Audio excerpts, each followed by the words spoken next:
여기서 몰래 보는 것보단 구독을 누르고 편히 보시오. 좋아요, 알람, 댓글까지 해준다면 고맙겠소. 아직도 구독 안 누르다니 빨리 누르시오.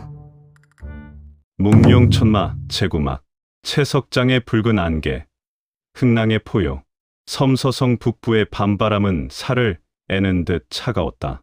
헐벗은 황토 고원 사이로 기괴하게 입을 벌린 폐쇄된 채석장은 마치 돼지가 썩어 문드러진 상처 부위처럼 검은 어둠 속에 웅크리고 있었다. 독고행은 채석장이 내려다 보이는 절벽 끝자락에 서서 아래를 응시했다. 역체변환 술로 빚어낸 투박한 장안의 얼굴 위로 차가운 달빛이 내려앉았지만 삿갓 아래 감춰진 그의 안광은 달빛보다 더 서늘하게 빛나고 있었다. 이곳이군. 바람에 실려온 것은 흙먼지 냄새가 아니었다. 비강을 끈적하게 자극하는 비릿한 단내. 그리고 그 밑바닥에 깔린 역겨운 피 냄새. 독고행은 미간을 찌푸렸다. 그것은 한 평이 죽어가던 골목의 술 냄새보다 훨씬 지독하고 위험한 악취였다. 광온향. 마교 내에서도 금기시되는 물건이었다. 사람의 이성을 마비시키고 투쟁심만을 극도로 자극하여 고통을 모르는 사륙기계로 만드는 사악한 약물. 흑사는 기어이 넘지 말아야 할 선을 넘고 말았다. 독고행은 품 안에서 한 평에게서 회수한 장부를 꺼내 들었다. 어둠 속에서도 장부에 적힌 숫자들이 선명하게 보였다. 무림맹, 재무당주 조천익이 백성들의 고열을 짜내 만든 횡령 자금. 그것을 세탁하여 배를 불린 한 평. 그리고 그 돈으로 금기된 약재를 사들여 광온양으로 무인들을 꼭두각시 인형으로 만든 흑산. 돈을 만지던 놈이나 사람을 약으로 조종하는 놈이나 뒤에서 이 모든 판을 짠 연무나 독고행의 입가에 싸늘한 조소가 걸렸다. 방식만 다를 뿐 결국 남을 잡아먹어 제 배를 불리는 똑같은 기생충들이다. 특별한 원한이라기보다는 치워버려야 할 오물을 바라보는 냉정한 혐오감이었다. 독고행은 장부를 다시 품에 넣고 천천히 호흡을 골랐다. 후, 폐부 깊숙이 들이마신 공기가 단전에서 회전했다. 혈액마공의 검붉은 마기가 꿈틀거리는 찰나. 독고행은 의념을 집중하여 자아신공의 요결을 떠올렸다. 자기부쟁, 스스로 다투지 않고 흐르는 정순한 자색 기운이 그의 호흡기와 전신을 얇은 막처럼 감쌌다. 호신강기를 응용하여 공기 중에 떠도는 광온양의 도끼가 침투하지 못하도록 차단한 것이다. 이제 그는 이 지독한 붉은 안개 속에서도 유일하게 명징한 정신을 유지할 수 있는 존재가 되었다. 독고행은 절벽 아래로 몸을 던졌다. 발이 땅에 닿는 소리조차 나지 않았다. 그의 움직임은 바람조차 가르지 않고 어둠 속에 녹아들었다. 채석장 입구는 자욱한 붉은 안개로 뒤덮여 있었다. 가시거리가 채 5장도 되지 않는 몽환적인 붉은색에 장막 안에서 기괴한 그림자 몇 개가 흐느적거리며 움직이고 있었다. 흑산이 키운다는 사병들이었다. 독고행은 그림자 속에 몸을 숨긴 채 그들을 관찰했다. 순찰을 도는 무인들의 상태는 처참했다. 초점 없는 눈동자는 탁하게 풀려 있었고 입가에는 거품 섞인 침이 줄줄 흐르고 있었다. 그들의 손에는 녹슨 도끼나 둔기가 들려 있었는데 손잡이를 쥔 손에 얼마나 힘을 주었는지 손톱이 빠져 피가 배어 나오고 있었다. 그들은 이미 무인이 아니었다. 그저 흑산의 야심을 위해 소모품으로 전락한 고깃덩어리에 불과했다. 한 사병이 독고행이 숨어있는 바위 근처로 비틀거리며 다가왔다. 그의 발목은 족쇄에 쓸려 살점이 떨어져 나갔지만 광온양에 중독된 뇌는 고통 신호를 차단하고 있었다. 독고행의 눈빛이 차갑게 가라앉았다. 흑산, 기어이 선을 넘었구나. 무인을 약쟁이로 만들다니. 추하기 짝이 없군. 가슴 속 깊은 곳에서 뜨거운 것이 치밀어 올랐다. 그것은 단순히 무인들에 대한 연민이 아니었다. 힘을 숭배하는 마교라 할지라도 지켜야 할 최소한의 격마저 짓밟은 흑산에 대한 경멸이었다. 크르르. 인기척을 느꼈는지 무인 하나가 고개를 획 돌려 독고행이 있는 쪽을 바라보았다. 짐승의 울음소리 같은 소음이 그의 목을 긁으며 나왔다. 독고행은 더 이상 숨지 않았다.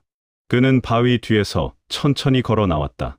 붉은 안개 속에서 드러난 그의 형체는 거대하지 않았으나 그가 뿜어내는 기세는 주위의 안개를 밀어낼 만큼 압도적이었다. 사병들이 일제히 독고행을 향해 고개를 돌렸다. 10여 명의 풀린 동공이 독고행에게 고정되었다. 오너라. 독고행이 나직하게 읊조렸다.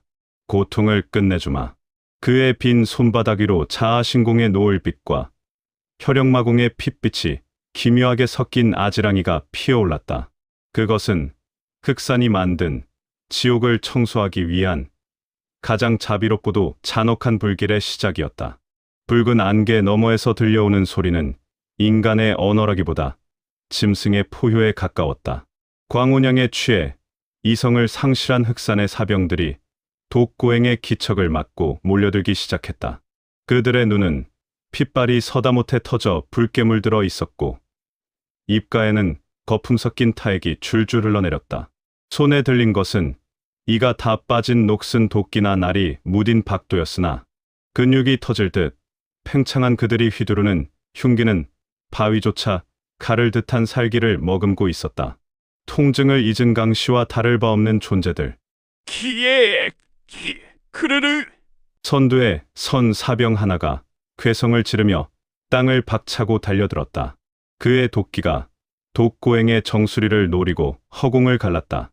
단순하지만 광운양으로 증폭된 완력이 실린 파괴적인 일격이었다. 하지만 독고행은 피하지 않았다.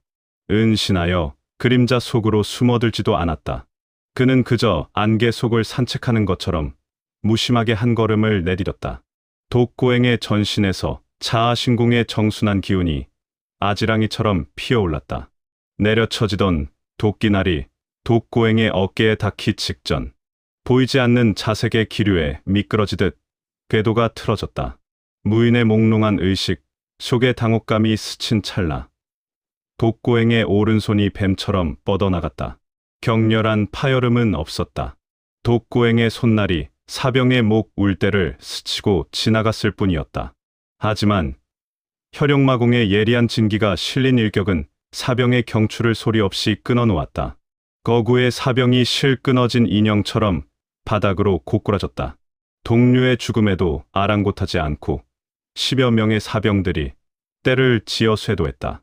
사방에서 도끼와 검이 빗줄기처럼 쏟아졌다. 피할 곳 없는 협공이었으나 독고행의 신형은 이미 그곳에 없었다. 하동아동. 노을이 움직이면 나 또한 움직인다. 붉은 안개 속에서 독고행의 잔상이 수십 개로 갈라졌다. 자아신공의 현란한 보법과 흑영신법의 은밀함이 합쳐진 기이한 광경이었다. 사병들의 무기가 허공을 가르거나 서로의 무기를 타격하며 엉켜버렸다. 그 혼란의 틈바구니에서 자줏빛 안개와 검은 그림자가 춤을 추듯 넘실거렸다. 살이 베이고 뼈가 어긋나는 섬뜩한 소리만이 안개 속에 정적을 채웠다. 독고행은 불필요한 동작을 하지 않았다. 그의 손끝은 정확히 적들의 명문혈과 급소를 파고들었다. 고통을 느끼지 못하는 자들에게 줄 수 있는 유일한 자비는 고통을 느낄 새도 없이 숨을 끊어주는 것뿐이었다. 광운양에 깊게 중독되어 두려움마저 거세당했던 사병들의 눈동자에 처음으로 본능적인 공포가 서리기 시작했다. 그들의 눈에 비친 독고행은 인간이 아니었다. 붉은 안개보다 더 짙고 밤보다 더 어두운 무언가였다. 자색의 노을빛을 두른 채 붉은색의 마기를 휘두르는 정과 마가 기괴하게 뒤섞인 포식자였다. 괴물이다. 괴물 같은 놈. 한 사병이 뒷걸음질 치며 덜덜 떨리는 목소리로 중얼거렸다. 광운양 기운으로 마비된 뇌수가 도망쳐야 한다는 생존 신호를 격렬하게 보내고 있었다. 독고행은 피 한 방울 묻지 않은 옷자락을 털며 쓰러진 시체들을 넘어 채석장의 심장부로 향하는 길목에 섰다. 비켜라. 더 취해지기 전에 끝내주마. 그의 목소리에는 살기 대신 서늘한 위압감이 서려 있었다. 남은 사병들은 비명을 지르며 무기를 버리고 흩어졌다. 독고행은 도망치는 그들의 등을 치지 않았다. 그의 시선은 오직 안개 너머 채석장 가장 깊은 곳에 떠리를 틀고 있는 거대한 기운을 향해 고정되어 있었다. 그곳에서 익숙하고도 역겨운 기운이 꿈틀거리고 있었다. 독고행은 흑산이 있는 지하 공동의 입구를 향해 천천히 걸음을 옮겼다. 붉은 안개가 그의 발끝에 닿을 때마다 연기처럼 흐트러졌다. 채석장의 지하 공동은 거대한 짐승의 뱃속처럼 음습했다. 그리고 그곳에 그가 있었다. 흑산. 과거 흑영대 훈련소에서 독고행을 쓸만한 도구로 조련했던 교두. 하지만 지금 독고행의 눈앞에 있는 존재는 기억 속의 교관과는 사뭇 달랐다. 상의를 탈의한 그의 육체는 강인한 근육으로 뒤덮여 있었다. 터질 듯 부풀어 오른 근육 위로 검푸른 핏줄이 지렁이처럼 꿈틀거렸고 피부는 쇠처럼 검게 변색되어 있었다. 독고행의 눈이 가늘어졌다. 저건 단순한 내공 수련이 아니다. 또 어떤 마공을 익힌 거냐. 마치 독을 삼킨 짐승처럼 몸 안에서 감당 못할 기운이 끌어넘치고 있었다. 독고행은 그것이 혈마심의 조각 때문인지는 알지 못한 채 흑산이 금기된 마공이나 약물에 손을 댔으리라 짐작할 뿐이었다. 후, 독고행. 흑산이 탁한 숨을 내뱉으며 천천히 눈을 떴다. 형형하게 빛나는 안광에는 이성은 희미하고 탐욕과 오만함만이 번들거리고 있었다. 그는 독고행을 보고도 놀라는 기색이 없었다. 마치 제 발로 기어들어 온 벌레를 보는 듯한 무심한 시선이었다. 역시 내 놈이었군. 끈질기게 살아남더니 기어이 이곳까지 기어들어 왔구나. 흑산의 목소리는 긁힌 쇠처럼 거칠었다. 그는 자리에서 천천히 일어났다. 그가 움직이자 우두둑 뼈마디가 맞물리는 소리가 동굴을 울렸다. 이곳을 어찌 알고 왔는지 모르나 지금의 내 모습을 본 이상 살아나가긴 틀렸다 생각해라. 더구나 연무의 짓이었다면 더욱더 여기서 뼈를 묻어야겠다. 흑산은 독고행을 여전히 연무의 하수인 혹은 자신이 키운 사냥개 정도로만 인식하고 있었다. 독고행은 대답 대신 품 안에서 피 묻은 장부 하나를 꺼내 흑산의 발치로 던졌다. 한평이 관리하던 비자금 장부였다. 착각 마라. 연무. 그 늙은이의 개가 되기엔 내 놈들 판이 너무 역겨워서 말이지. 흑산이 바닥에 떨어진 장부를 힐끗 내려다보고는 피식 웃었다. 한평이 죽었나. 저승에서 널 기다린다더군. 가서 그놈이랑 돈 계산이나 마저 해라. 독고행의 건조한 대답에 흑산은 잠시 침묵하더니 이내 혀를 찼다. 한평의 죽음에 대한 애도 따위는 없었다. 그저 귀찮은 계산 하나가 사라졌다는 듯한 태도였다. 돈 계산 하나는 빠른 놈이었는데 뭐 상관없다. 어차피 그놈도 슬슬 거슬리던 참이었으니. 흑산이 흑석 아래로 육중한 몸을 날렸다. 쿵 하는 소리와 함께 바닥의 자갈들이 튀어올랐다. 그는 독고행을 내려다보며 굵은 팔뚝을 들어 보였다. 검은 아지랑이가 그의 주먹을 감쌌다. 독고행. 훈련소 시절 내가 너를 왜 살려뒀는지 아느냐. 내 놈 눈빛에 서린 도끼가 마음에 들었기 때문이다. 잘만 키우면 내 앞길을 트는 훌륭한 칼이 될 줄 알았지. 흑산의 눈빛이 살기로 번뜩였다. 허나 너무 날카로운 칼은 주인의 손을 베는 법. 언젠가는 내 놈이 내 발목을 잡을 거라 생각했다. 차라리 잘 됐군. 연무에게 가기 전에 거슬리는 찌꺼기부터 치워버리는 게 순서겠지. 헌데 너도 1년여 시간 동안 어디서 뭘 했는지는 몰라도 좀 더 강해진 것 같군. 잘 되었다. 이참에 너를 내 시험 상대로는 부족하지 않겠어. 독고행은 묵묵히 흑산을 응시했다. 과거의 자신이라면 저 거대한 살기 앞에 위축되었을지 모른다. 하지만 지금은 달랐다. 흑산의 기운은 거대했지만 탁하고 불안정했다. 독고행은 천천히 양손을 들어 올렸다. 여전하구나. 그 냉혹하고 비열한 그 눈빛. 독고행의 전신에서 자아신공의 노을빛과 혈육마공의 핏빛 그림자가 어우러지며 기이한 아지랑이를 만들어냈다. 이제 그만 닿게 해주마. 건방진 놈, 감히 나에게 맨손으로 덤비려 하느냐. 흑산의 자존심이 구겨졌다. 감히 자신이 가르친 애송이가 무기도 없이 대적하려 한다는 사실이 그의 폭력성을 자극했다. 그 오만함, 내 손으로 직접 부러뜨려 주마. 흑산이 바닥을 박차고 쇄도했다. 단순한 흑영마공의 흑영장이었으나 비대해진 육체와 폭주하는 내공이 실리자 그 위력은 공성추와도 같았다. 공기가 찢어지는 파열음과 함께 흑산의 거대한 손바닥이 독고행의 머리 위로 떨어졌다. 쾅! 쿡쿵! 흑산의 거대한 장력이 바닥을 내리꽂자 채석장 전체가 지진이라도 난 듯 요동쳤다. 단단한 화강암 바닥이 두부처럼 으깨지며 파편이 비산했고 자욱한 먼지 구름이 폭발하듯 솟구쳐 올랐다. 단순한 무공의 위력이 아니었다. 흑산의 내공은 이미 절정고수의 한계를 넘어선 괴력을 발휘하고 있었다. 그아하하, 보았느냐. 이것이 나의 힘이다. 내 놈 따위는 흔적도 없이. 흑산은 먼지, 구름 속을 노려보며 광소를 터뜨렸다. 자신의 손바닥 아래 독고행이 곤죽이 되어 있을 것이라 확신했다. 그러나 그 웃음은 오래가지 못했다. 자욱한 먼지 안개가 기이한 흐름을 타며 좌우로 갈라졌다. 그 사이로 옷자락 하나 구겨지지 않은 독고행이 유령처럼 서 있었다. 그의 전신을 감싼 자줏빛 강기가 흑산의 파괴적인 장력을 물방울처럼 튕겨내고 있었다. 다투지 않고 흘려보내는 자아신공의 묘리였다. 고작 이 정도냐?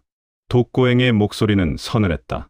그는 먼지를 털어내며 흑산을 올려다보았다. 덩치만 불렸지. 기운은 탁하기 그지없군. 제 힘을 주체 못해 줄줄 흘리고 다니는 꼴이라니. 말은 그렇게 했지만 독고행은 내심 놀라지 않을 수 없었다. 자신이 자아신공과 혈육마공을 익히지 않았다면 바로 답이 나와 있는 상황이었다.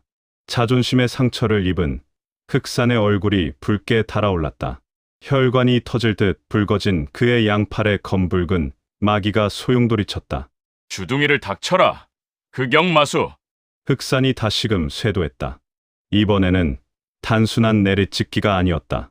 그의 열 손가락에서 뿜어져 나온 검은 손톱 모양의 강기가 공간을 찢어발기며 독고행의 전신 급소를 노리고 날아들었다. 취악! 공기를 찢는 파공음이 귀를 찔렀다. 바위조차 종이처럼 잘라버릴 위력. 하지만 독고행은 물러서지 않았다. 오히려 흑산의 품으로 한 걸음 더 파고들었다.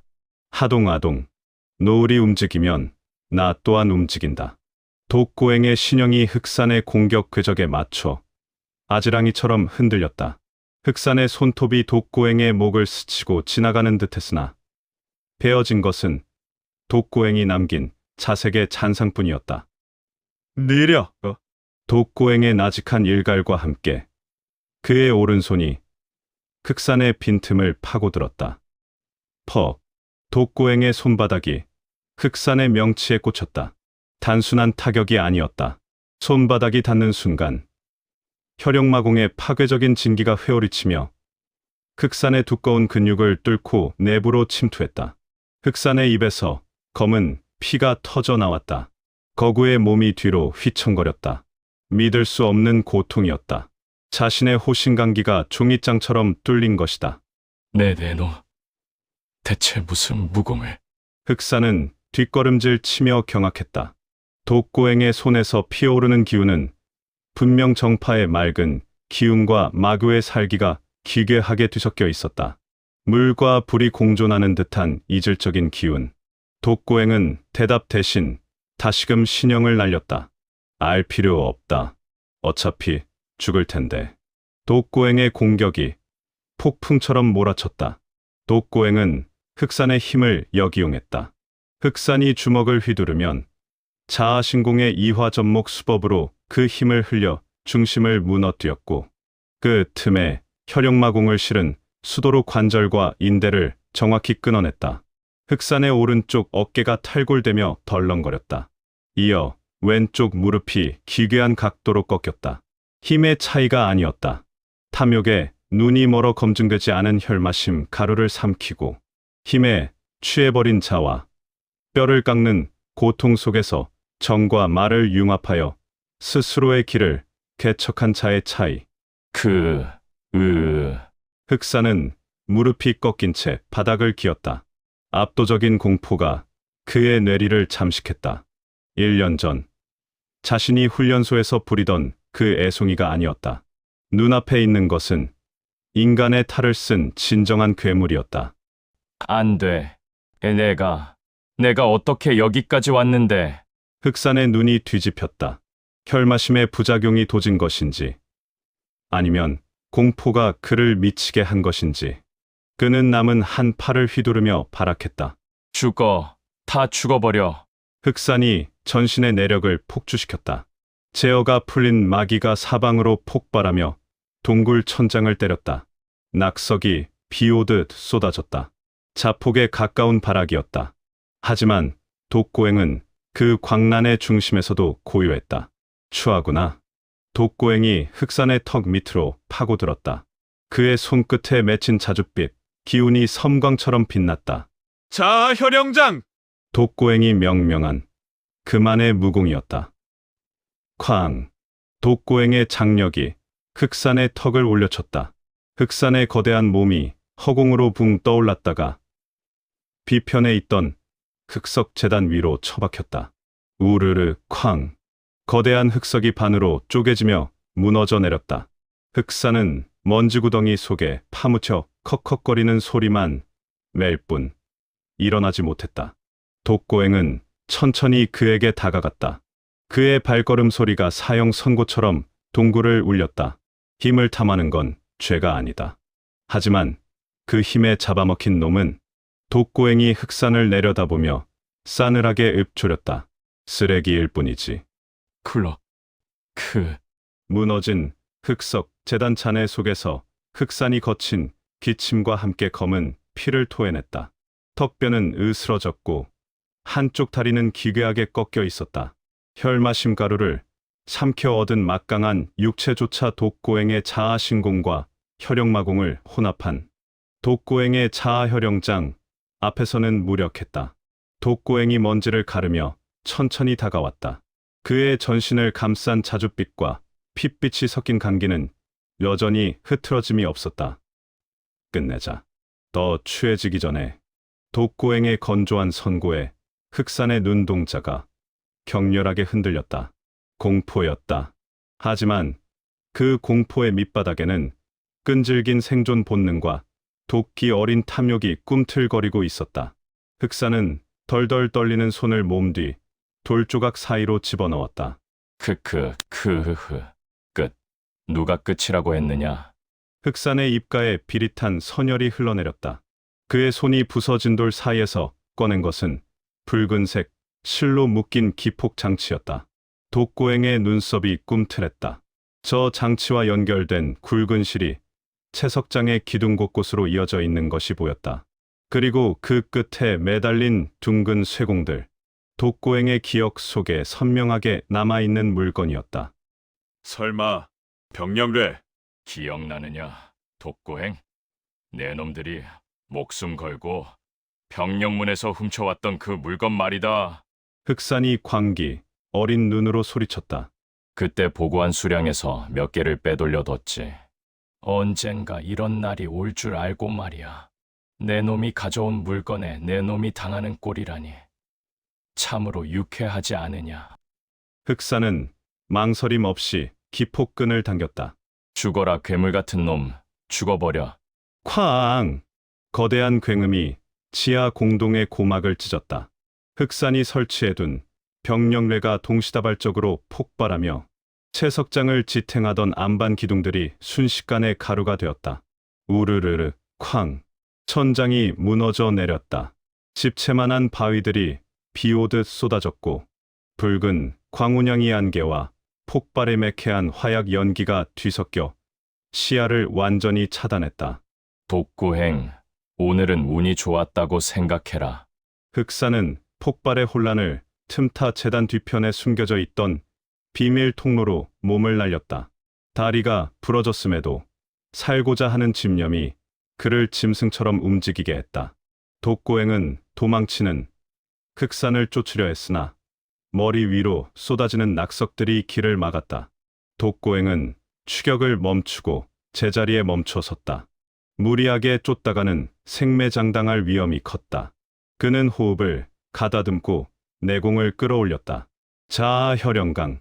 그의 전신에서 자색과 적색이 혼합된 구체 형태의 보호막이 펼쳐졌다. 거대한 바위들이 호신강기 위로 떨어졌으나 독고행의 강기는 찌그러질지언정 깨지지 않았다. 그는 무너지는 동굴의 중심에서 홀로 고요하게 버텨냈다. 어둠 속에 비밀 통로 안 흑사는 부러진 다리를 질질 끌며 통로를 기어갔다. 입에서는 끊임없이 욕설과 신음이 흘러나왔다. 헉, 헉. 독고행, 이 빌어먹을 놈. 자존심은 짓밟혔고 공들여 키운 사병들은 전멸했다. 하지만 흑산의 눈빛은 절망으로 죽지 않았다. 오히려 더 지독한 도끼를 품고 번들거렸다. 두고 보자. 여기서 끝이 아니다. 그는 벽을 짚고 간신히 몸을 일으켰다. 그래, 차라리 잘 됐다. 이따위 부스러기로는 갑자기 강해진 저놈을 이길 수 없어. 나에게는 더 큰 힘이 필요하다. 흑산의 머릿속에 연무 장로의 얼굴이 스쳤다. 그리고 연무가 품고 있을 혈마심. 연무 그 늙은 여우의 심장을 파내고 진짜를 내 손에 넣겠다. 그때는 독고행 내 놈도 뼈째 씹어 먹어주마. 흑사는 기연을 찾아 도망치는 패배자가 아니었다. 그는 더 큰 힘을 훔치기 위해 잠시 웅크리는 늑대였다. 흑사는 비틀거리며 출구를 향해 어둠 속으로 사라졌다. 반드시 돌아와 강호의 주인이 되겠다는 아기 같은 집착을 남긴 채 시간이 얼마나 지났을까. 무너져 내린 채석장의 폐허 위로 희뿌연 먼지 구름이 가라앉고 있었다. 돌무더기 사이로 자줏빛 기운이 스며 나오더니 거대한 바위 하나가 허공으로 튕겨나갔다. 쿵! 독고행이 잔해 속에서 걸어 나왔다. 옷은 먼지로 덮였지만 몸에는 큰 상처 하나 없었다. 그는 흑산이 사라진 방향을 잠시 응시했다. 놓쳤군. 아쉬움은 있었으나 조바심은 없었다. 흑산은 이미 독고행에게 패배한 사냥감이었다.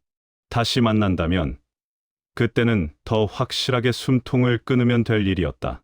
독고행은 무너진 흑석 재단 주변을 뒤졌다. 흑산이 황급히 도망치느라 미처 챙기지 못한 물건들이 잔해 속에 묻혀 있었다.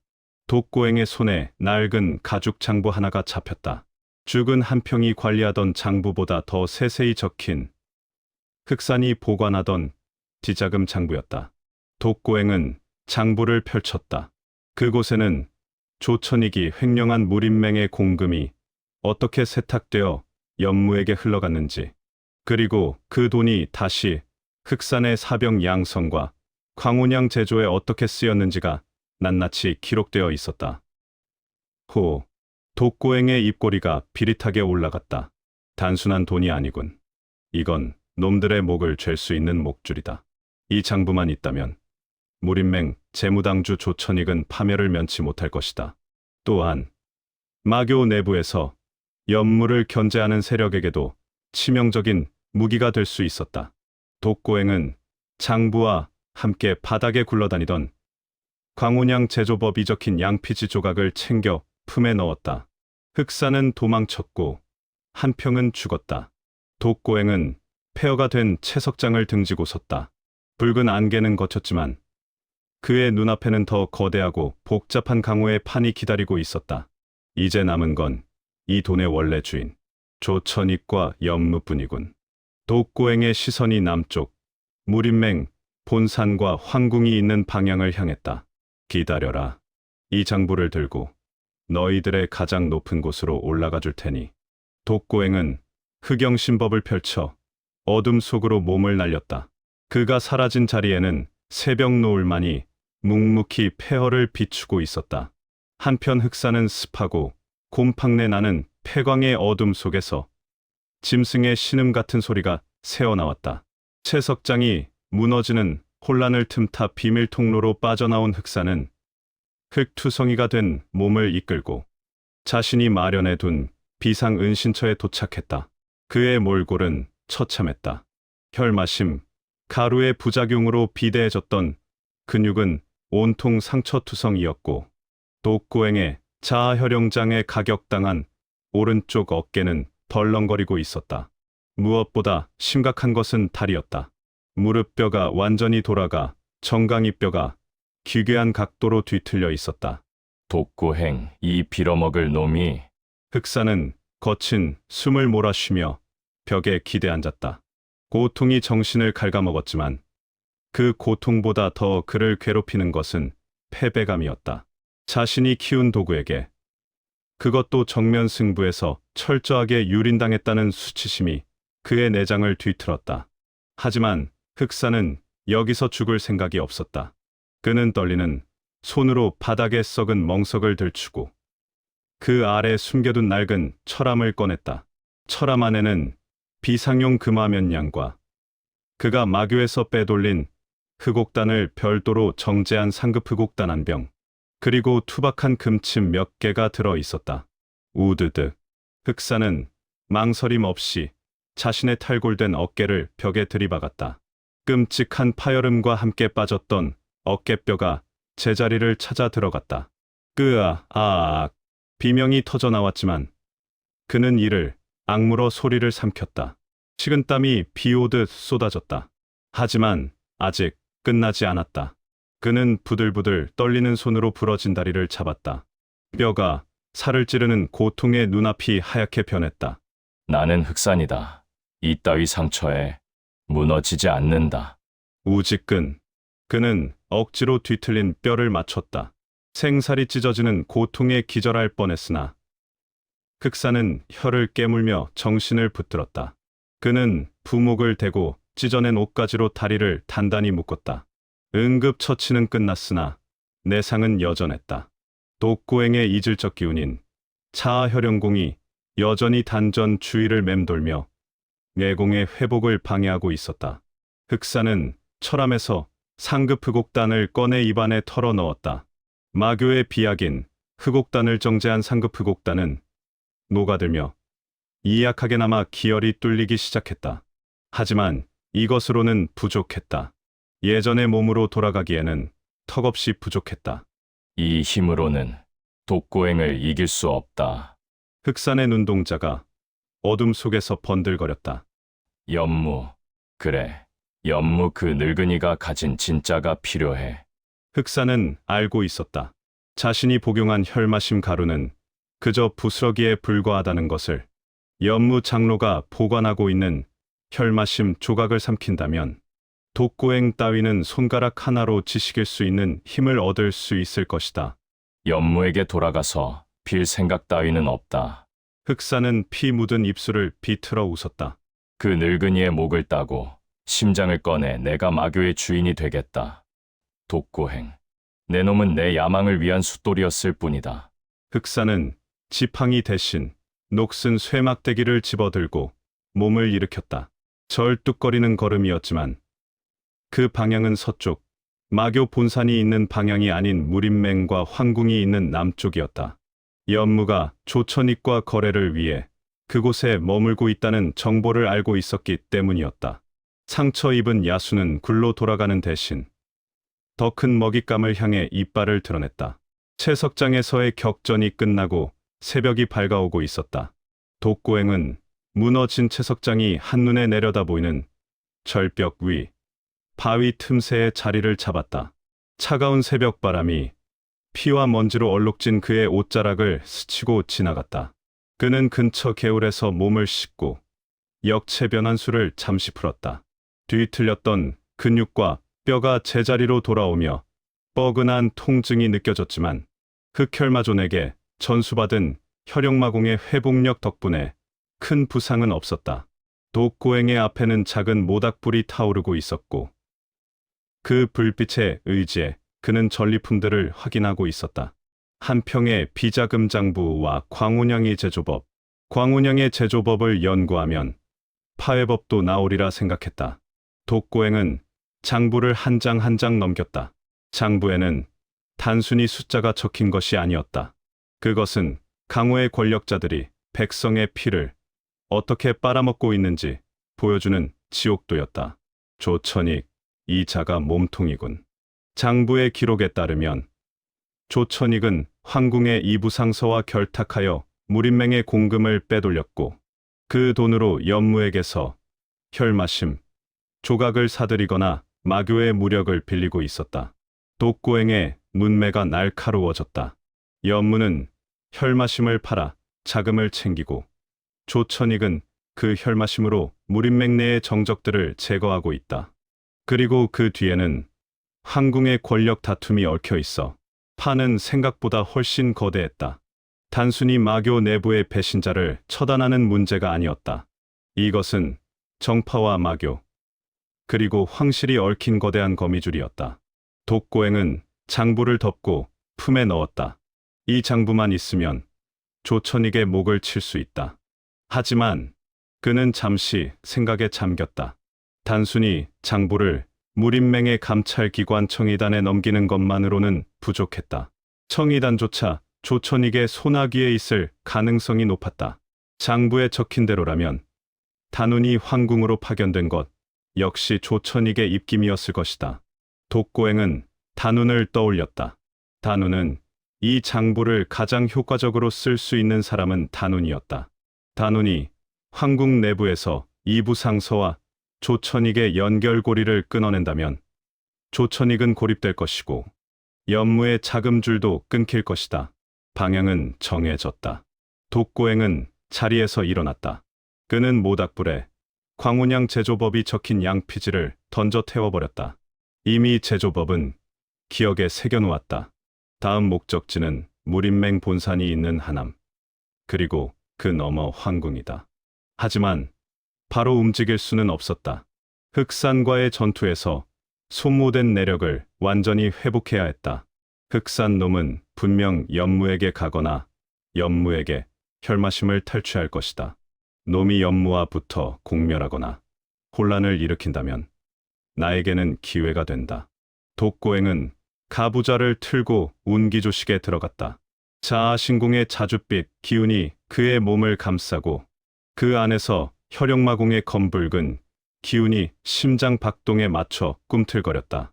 두 기운은 이제 서로 충돌하지 않고 마치 태극처럼 조화를 이루며 독고행의 단전을 채워나갔다. 흑산과의 전투에서 사용했던 자아혈용장의 묘리가 머릿속에서 더욱 정교하게 다듬어졌다. 공기가 진동하며 독고행의 주변에 쌓여있던 낙엽들이 가루가 되어 흩어졌다. 반나절이 지났다. 해가 중천에 떴을 때 독고행은 눈을 떴다. 그의 눈동자는 깊은 심연처럼 고요했지만 그 안에는 모든 것을 베어버릴 듯한 예리함이 숨겨져 있었다. 독고행은 삿갓을 눌러쓰고 절벽을 내려왔다. 그의 발걸음은 가벼웠으나 그가 향하는 곳에는 무림 역사상 가장 거대한 피바람이 기다리고 있었다. 이제 흩어진 늑대들이 다시 모일 시간이었다. 흥랑 독고행, 백호, 그리고 황궁에 있는 단운, 이 세 늑대가 다시 합류하는 날, 강호의 판도는 뒤집힐 것이다. 독고행은 남쪽을 향해 신형을 날렸다. 그의 뒤로 무너진 채석장의 폐허가 붉은 먼지 속에 점점 작아지고 있었다.